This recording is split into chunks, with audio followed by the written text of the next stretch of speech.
The small observation pod slipped through Earth's atmosphere like a ghost, its stealth systems making it invisible to the primitive human detection methods. At least, that's what Observer Gray had been told they were: primitive. Now, watching his sensors light up with tracking data from the planet below, he wasn't so sure anymore. Gray adjusted his camouflage matrix, double-checking that his physical form would appear human enough to avoid detection. The Stellar Conclave had chosen him for this mission because of his reputation for thorough, methodical research. His task seemed simple: figure out why humans, despite their obvious technological progress, hadn't destroyed themselves in warfare like most developing species. The first warning sign came when his pod's sensors detected an unusual energy signature from a nearby military base. According to the Conclave's data, humans shouldn't have developed quantum scanning technology for at least another century. Yet there it was, clear as day, a quantum detection grid that nearly caught his pod during landing. Gray landed his pod in a wooded area and began his walk toward the nearest human settlement. He had studied their movements carefully during orbital observation, but actually walking on two legs felt strange. The gravity was slightly stronger than he was used to, and the air had an odd mix of gases that made his breathing apparatus work harder than expected. The settlement, they called it a town, was smaller than the major human cities but would serve well for initial observation. Gray's first stop was their information repository, a library, as humans called it. He needed to understand why the Conclave's data about human weapons technology seemed so outdated. Inside the library, Gray found his way to the military history section. What he discovered made his outer membrane ripple with anxiety. The humans had developed atomic weapons nearly 8 decades ago. The Conclave's reports suggested they were still decades away from splitting the atom. But it wasn't just the nuclear weapons that worried him. It was everything else. A book about human small arms showed him that their basic weapons used principles his own civilization had only recently mastered. Their projectile weapons achieved velocities that should have been impossible with their level of metallurgy. Even more disturbing, they had deliberately designed these weapons to be simple, reliable, and easy to mass produce. Gray's research was interrupted by a loud noise outside. Looking through the window, he saw human children playing with what appeared to be toy versions of their weapons. The casual way they handled these replicas spoke volumes about how deeply ingrained weapons knowledge was in their culture. Yet these same humans weren't actively fighting any wars. The contradiction made his data processors ache. Moving to the library's computer terminal, Gray easily bypassed their security systems. Another surprise, as they were far more sophisticated than expected. He found documents about something called Project Thor that made his specialized translation organs seize up. The humans had conceived of a weapon that dropped tungsten rods from orbit, achieving the destructive power of nuclear weapons with no radioactive fallout. The terrifying part wasn't that they had built it. It was that they had decided not to, marking it as unnecessarily destructive for tactical objectives. As darkness fell outside the library, Gray compiled his initial findings. Nothing matched the Conclave's predictions. Humans didn't lack the ability to wage war. They had simply become too good at it. Every weapon they designed was more efficient than the last, more precise, more destructive. They had reached a point where warfare between major powers had become pointless. Victory would be too swift, too complete, too devastating to be worth the cost. Gray sent a preliminary report to his superiors, knowing they wouldn't believe him without proof. He would need to dig deeper, gather more evidence. But as he watched humans peacefully going about their evening activities, he felt a new emotion emerging in his consciousness: respect. These beings had created weapons that could crack planets, then chose to keep them locked away. They had mastered the art of war so thoroughly that they had made it obsolete. Tomorrow, he would need to take greater risks to gather more concrete evidence. But for now, Observer Gray sat in the gathering darkness, watching humans live their lives in peace, all while sitting on enough firepower to reshape solar systems. He finally understood why the Conclave's predictive models had failed. They had assumed that power and restraint were mutually exclusive. Humans had proved that assumption devastatingly wrong. The military museum loomed before Gray in the early morning light. His research had led him here, to this building filled with what humans called their historical weapons. His camouflage systems had easily fooled the entry sensors, though he noticed with growing unease that the security systems were far more advanced than they appeared. Inside, Gray moved past the early sections of spears and swords. These simple weapons didn't interest him. It was the modern exhibit he sought. The first display that caught his attention was a deactivated nuclear device from something called the Cold War. The accompanying text described it as primitive and crude. Gray's specialized sensors told a different story. The device's design was elegant, efficient, and far ahead of its time. Even more disturbing was the realization that this was what humans considered outdated technology. A group of young humans, school children on a field trip, passed by with their guide. Gray listened carefully as the guide explained the museum's exhibits. The children showed no fear, no awe at the planet-killing weapons surrounding them. Instead, they asked technical questions that made Gray's data processors spin. One child wanted to know why they hadn't used something called antimatter containment in the bombs. The guide laughed and said that would have been overkill. Moving deeper into the museum, Gray found himself in a section dedicated to conventional weapons. He stopped at a display case containing something labeled M4 carbine, standard infantry weapon circa 2020. His scans revealed that this simple projectile weapon used manufacturing techniques that his own civilization had only theorized. The barrel's internal composition showed evidence of metallurgy that should have been impossible at humanity's development stage. The next display made him freeze. It was a cutaway model of something called a thermobaric weapon. The placard described it as a controversial but effective area denial tool. Gray's analysis showed that the humans had somehow solved the atmospheric pressure variance problem that had stumped conclave weapons designers for generations, and they had done it decades ago, then decided it was too inhumane to use regularly. In a corner, Gray discovered a special exhibit about something called DARPA. The projects displayed here seemed to be failed or abandoned weapon concepts. Each one made him more nervous than the last. Orbital strike platforms, directed energy weapons, sonic disruption fields, all of them technically feasible, all of them shelved for being excessive or strategically impractical. A small screen showed a video about military robots. Gray watched in growing horror as machines that surpassed the Conclave's best designs stomped through test courses. The video's narrator casually mentioned that autonomous weapons had been restricted due to ethical concerns. They had the technology to build unstoppable mechanical armies, and they chose not to.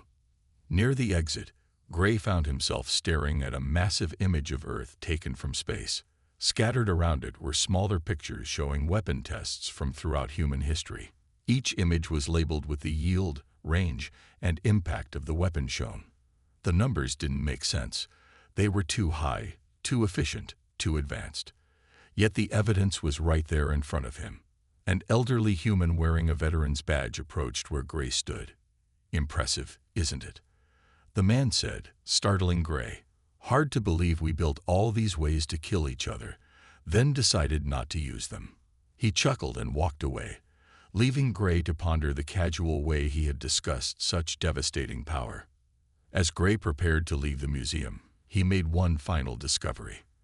A tiny plaque, hidden in a corner, listed the names of scientists who had died containing weapon tests gone wrong.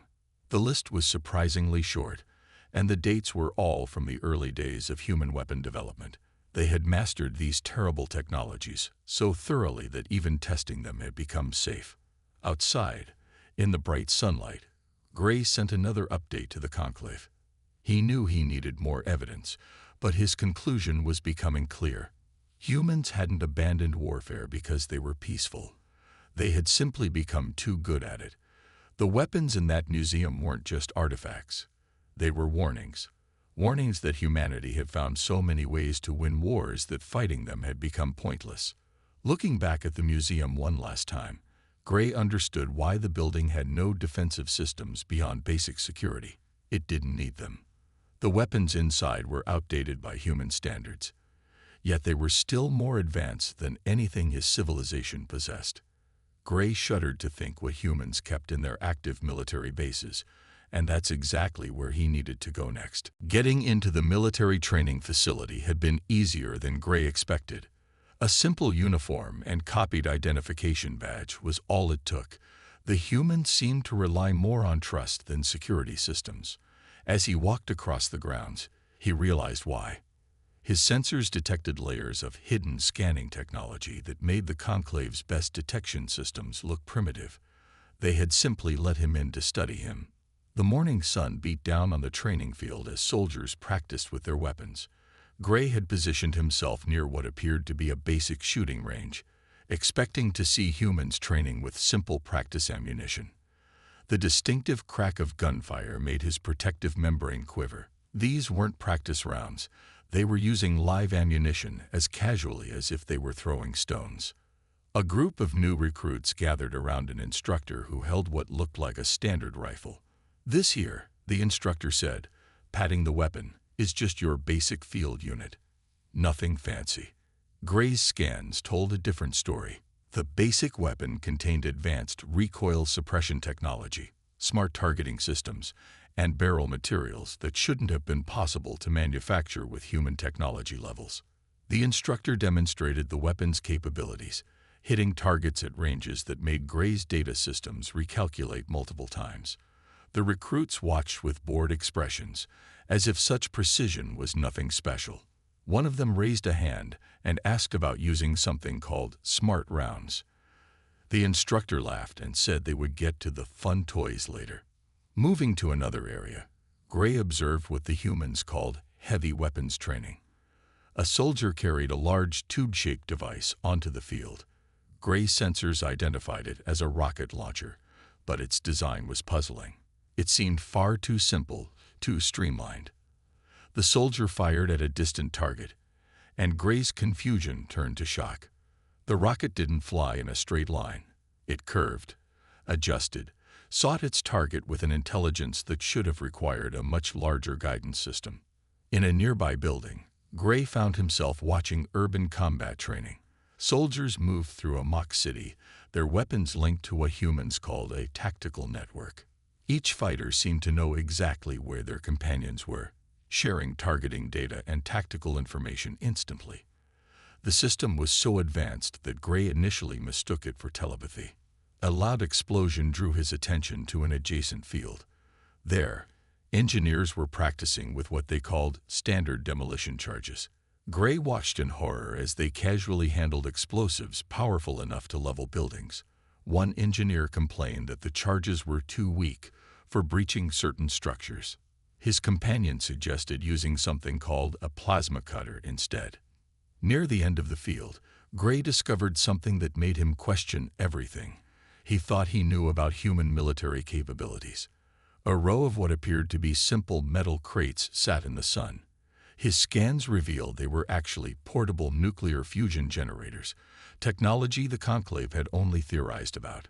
The humans were using them to power their training facilities' backup systems. A group of soldiers walked past Gray, talking about their upcoming basic certification. Their conversation made his translator struggle. They discussed weapons systems that sounded more advanced than anything in the Conclave's arsenal, as if they were discussing sports equipment. One soldier complained that the certification course wasn't challenging enough because they weren't allowed to use the interesting weapons. As the day progressed, Gray observed training exercises that demonstrated increasingly impossible capabilities. Soldiers coordinated with AI systems that exceeded the Conclave's best computers. They utilized energy weapons that his sensors couldn't even properly analyze. They deployed countermeasures that would have rendered his civilization's best weapons useless. The most terrifying part wasn't the technology, it was the attitude. These humans treated planet-killing weapons like tools, handled city-destroying explosives with casual respect, and discussed theoretical weapons that gave Gray nightmares. Yet they maintained strict safety protocols, carefully controlled each training exercise, and constantly emphasized restraint. As the sun began to set, Gray prepared to leave the facility. He had seen enough to understand why humans maintained peace. They had made war too easy to win. These weren't soldiers training for combat. They were engineers practicing with tools they hoped never to use. The weapons were just a means to an end, and that end was peace through absolute deterrence. Suddenly, a hand fell on Gray's shoulder. "Interesting training exercises, aren't they?" a voice said behind him. "But I think you and I need to have a chat about why you're really here." Gray's camouflage systems weren't malfunctioning. They had known what he was all along. They had just been curious enough to let him watch. Gray's camouflage matrix flickered as the hand remained firmly on his shoulder. The human who had caught him was older, with gray hair and wearing what appeared to be an instructor's uniform. His name tag read Tom. Instead of showing fear or anger at discovering an alien, the man simply smiled. "Let's go to my office," Tom said calmly, as if finding disguised alien observers was an everyday occurrence. "You've got questions. We've got answers." He led Gray to a small building near the edge of the training ground. Inside, the walls were covered with diagrams of weapons systems that made Gray's sensor arrays tingle with anxiety. Tom sat behind his desk and gestured for Gray to take a seat. "First time we've had one of your kind actually come down to look around," he said, pulling out a tablet. "Usually, you folks just watch from orbit. We appreciate the initiative." The tablet displayed a perfect image of Gray's observation pod, still hidden in the woods where he'd left it. Gray's translation matrix struggled to form words, but Tom waved off his attempt to speak. "We detected your ship a week ago. Tracked your movements since then. The museum, the library research. Good thorough work. But you're asking the wrong questions. You want to know why we're not at war. The real question is, why would we be?" The instructor pulled up a holographic display that filled the room with images of Earth's military history. "See, most species think we're peaceful because we're weak or because we're afraid of war. Truth is, we're peaceful because we're too good at war. Look at this." He pointed to an image of a mushroom cloud. "We built our first nuclear weapons when we barely understood the atom. Now, we have to actively avoid making them by accident in our basic physics experiments." Tom flicked through more images, showing weapons that defied Gray's understanding. This one, designed by a college student for his thesis. That one came from a video game designer's theoretical paper. "We don't build most of them because they're too effective. Victory would be too complete, too devastating. Where's the point in winning if there's nothing left?" Gray found his voice. "But the weapons we saw today." "Child's toys," Tom interrupted. "Training wheels. We give our soldiers simple weapons because anything more advanced would make war meaningless. Did you scan our orbital defense grid on your way in?" He smiled at Gray's shocked expression. "Of course you didn't. You can't. Nobody can. We've got weapons up there that could end wars before they begin, but using them would be like using a supernova to light a candle." The instructor stood and walked to a window, looking out at the training grounds. "Every year, our scientists and engineers come up with new ways to wage war. Every year we file most of them away because they're too effective. We've reached the point where warfare is obsolete not because we can't fight, but because we can't lose." Tom turned back to Gray. "You want to know why Earth seems so peaceful? Because we've mastered the art of war so completely that it's become pointless. Our weapons are so precise they can target specific people in specific rooms from orbit, so devastating they can crack continents, so advanced they can end conflicts before anyone knows they've begun. We don't avoid war because we're scared of it. We avoid it because we've made it obsolete." Gray's data processors whirled as he absorbed this information. "Your people, they know about all this." Tom laughed. "Know about it. We make jokes about it. Our entertainment shows imagine ways around our own defenses because the real ones are too boring. They just work. Our children design theoretical weapons as school projects because the actual ones are too simple. We've turned war into an engineering problem, and we solved it too well. The human reached into his desk and pulled out a small device. Here's everything your conclave wants to know about Earth's military capabilities. Take it, share it, but make sure they understand. We're not hiding our weapons because we're ashamed of them. We're hiding them because using them would be like using a star to kill an ant. We've made war too easy to win, so we choose not to fight them. Gray took the device, his appendages trembling slightly. Why are you telling me all this? Tom's expression grew serious. Because we want your people to understand something important. Earth isn't peaceful because we can't fight. We're peaceful because we've mastered fighting so completely that we've moved beyond it. War isn't our weakness. It's a tool we've outgrown. And we really, really hope we never have to demonstrate why. The elevator descended deep beneath the training facility, each floor passing in silence as Tom led Gray into the Earth. The alien observer's sensors detected they were moving past layers of shielding that shouldn't have been possible with human technology. Finally, after what seemed like an eternity, they reached a heavy door marked simply as Archive. What you're about to see, Tom said as he placed his hand on a scanner, is our collection of discontinued projects. The weapons we decided were too much, even for us. The door slid open with a soft hiss, revealing a vast room filled with holographic displays, physical prototypes, and data terminals. The first display made Gray's protective membrane ripple with fear. It showed plans for something humans had labeled Project Sunshine, a weapon that could trigger artificial solar flares on demand. The notes attached to it explained why it was never built. Effectiveness radius too wide. Unable to guarantee civilian safety in neighboring star systems. Tom walked past rows of shelves containing what looked like simple metal spheres. Gravity bombs, he explained casually. They create localized black holes. Worked too well in testing. Almost lost a small moon. Decided they were overkill for any practical military purpose. Gray noticed his translator had trouble processing the word practical in this context. They stopped at a large display showing something that looked like a small box. This one's interesting, Tom said, bringing up the technical specifications. It's a probability manipulator. Changes the quantum state of matter in a targeted area. Makes impossible things happen. Turns out it works so well, it can accidentally erase people from history. Had to lock up the research after that. Gray's data processors struggled to categorize what he was seeing. Each weapon design was more impossible than the last. A device that could accelerate time in a localized area, aging enemies to dust in seconds. A rifle that fired bullets that could pass through entire planets. A missile that could turn the atmosphere of a world into plasma. Here's one of my favorites, Tom said, pointing to what looked like a simple wristwatch. It creates a field that makes entropy run backwards in a small area.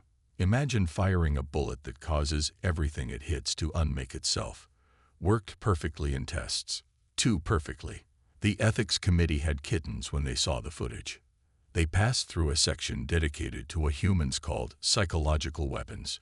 Gray saw devices that could manipulate emotions, implant memories, or even transfer consciousness.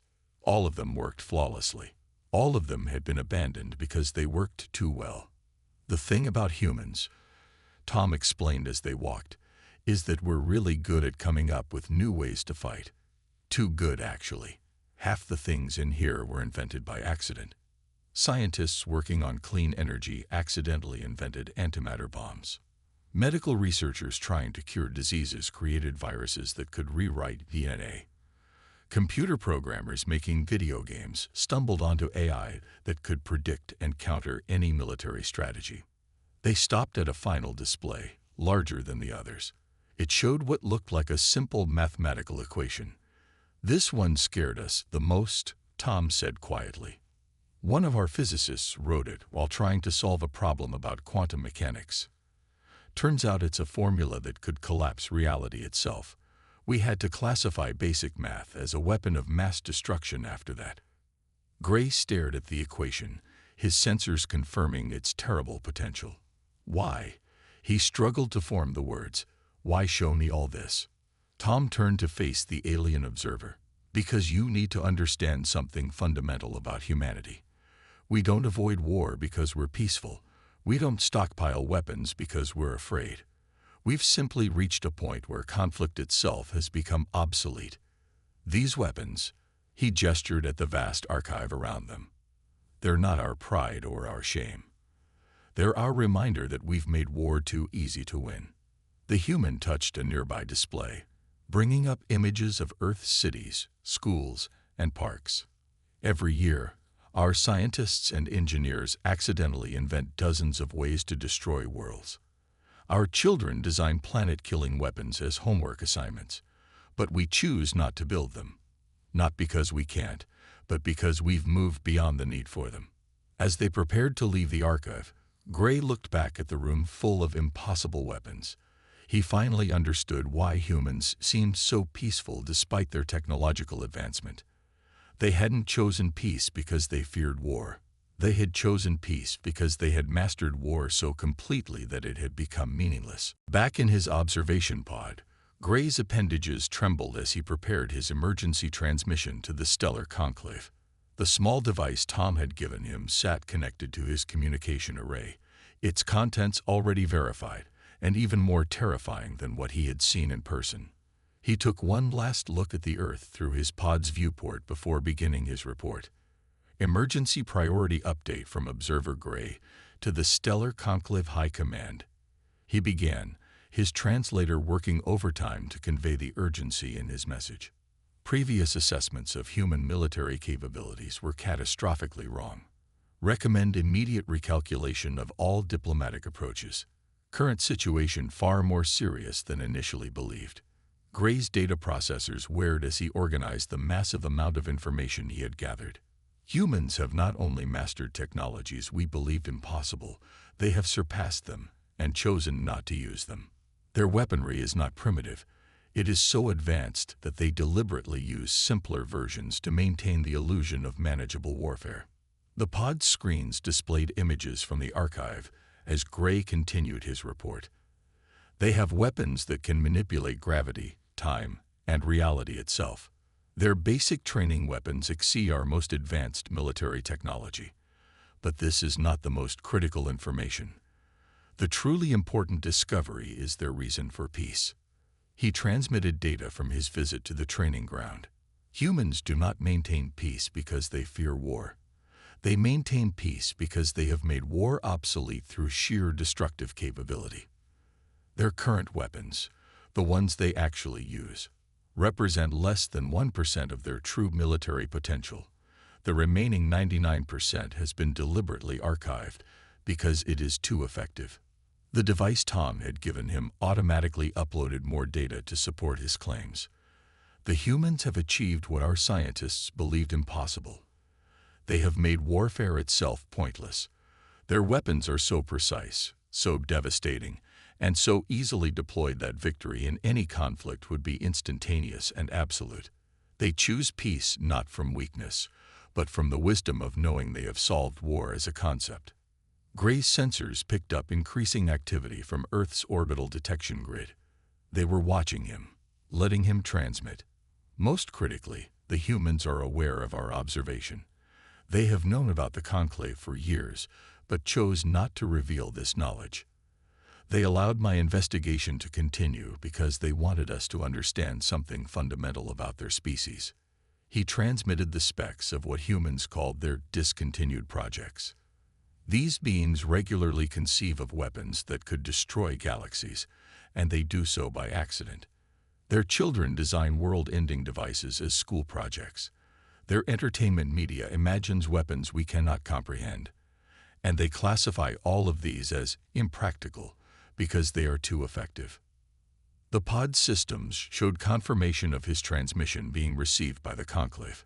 My strongest possible recommendation is this: do not, under any circumstances, provoke humanity into warfare.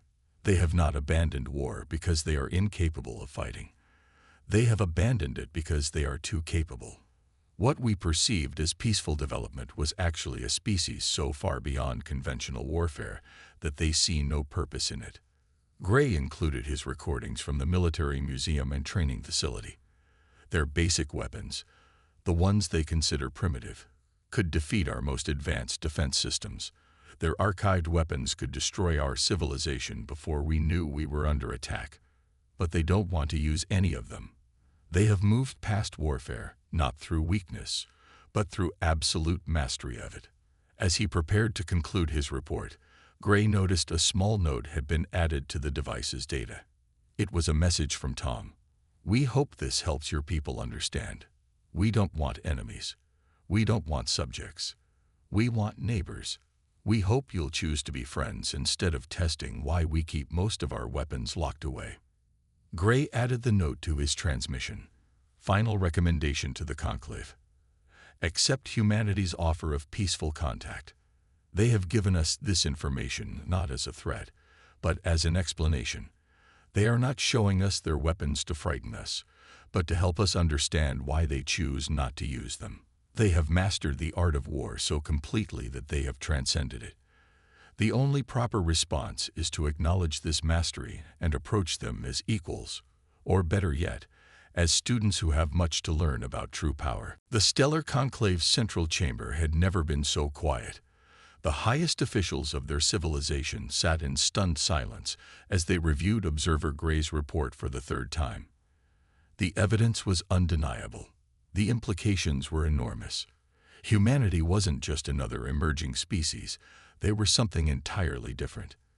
Gray stood before the council, his form still showing traces of his human disguise. "Everything in my report has been verified," he said, his voice steady despite his anxiety. "The humans wanted us to see all of it. They even helped me gather the information once they detected my presence." The High Speaker's voice echoed through the chamber. "You mean to tell us that they not only knew about our observation program, but they deliberately let you investigate their weapons?" The ancient alien's color shifted between shades of disbelief and concern. "Yes," Gray replied. "They saw it as the most efficient way to communicate their situation. They knew that if they simply told us, we might not believe them. They needed us to see for ourselves." He activated a hologram showing the weapons archive. "This is just what they choose not to use. Their active weapons are frightening enough, but the ones they've retired," his voice trailed off. A military advisor stepped forward, their appendages twitching with agitation. "But this goes against everything we know about technological development. Species aren't supposed to develop quantum mechanics before achieving reliable spaceflight. They shouldn't have gravity manipulation before solving their energy crisis. They certainly shouldn't have weapons that can alter reality itself." Gray played Tom's final message to the chamber. The human's voice, translated into the Conclave's language, filled the room. "We want neighbors, not enemies. We hope you understand why we keep our real weapons locked away. It's not because we're afraid to use them. It's because using them would make victory meaningless." The science director spoke next, their voice trembling slightly. "According to these readings, they could have defeated our entire civilization at any point in the last 50 years. They could do it today. They could probably do it in the next 5 minutes, and they choose not to. That's what makes them truly remarkable," Gray explained. "They've mastered the art of war so completely that they've moved beyond it. Their weapons are so effective that victory is guaranteed. Their defenses are so absolute that defeat is impossible. They've made conflict itself obsolete through sheer technological superiority." The High Speaker raised all 4 hands for silence. "The question before us is clear. How do we respond to this information? These humans have revealed their true capabilities to us. They've shown us weapons that defy our understanding of physics. They've demonstrated technology that makes our most advanced systems look primitive. And they've done all this to invite us to be friends." Gray moved to the center of the chamber. "Yes, that's exactly what they've done.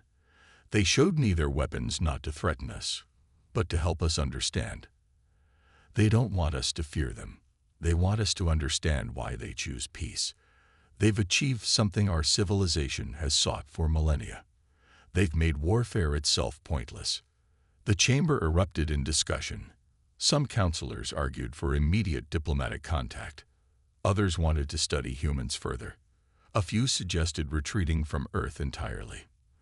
The debate raged until the High Speaker raised their hands again. "Observer Gray," they said, their voice carrying the weight of authority. "You've spent the most time studying these humans. What is your recommendation?" Gray's answer came without hesitation. "Accept their offer of friendship. Learn from them. They've solved problems we didn't even know existed.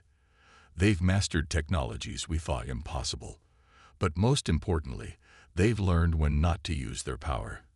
And that's a lesson our civilization needs to understand." The High Speaker was quiet for a long moment. Finally, they spoke. "Very well. We will establish peaceful contact with Earth. Not because we fear their weapons, but because any species that can achieve such power and choose peace has wisdom we need to learn." As the chamber emptied, Gray looked at the hologram of Earth floating above the council table. He understood now why humans seemed so peaceful despite their incredible weapons. They hadn't chosen peace because they couldn't win wars. They had chosen peace because they had made victory itself obsolete. In mastering the art of war so completely, they had transcended it entirely. And now, the stellar conclave would learn from them, not as conquerors or subjects, but as equals, perhaps even as students, because in the end, humanity's greatest weapon wasn't their technology or their ingenuity. It was their wisdom to know when not to use them.